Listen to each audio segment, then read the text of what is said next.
guna memastikan pemilihan umum berjalan secara jujur, adil, langsung, umum, bebas, dan rahasia.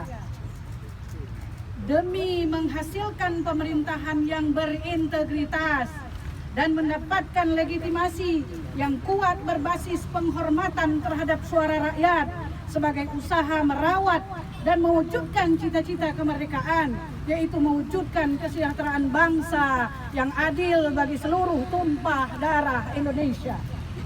Kami mengajak seluruh elemen masyarakat dan komponen bangsa untuk menciptakan pemilu yang aman dan damai serta terhindar dari kekacauan.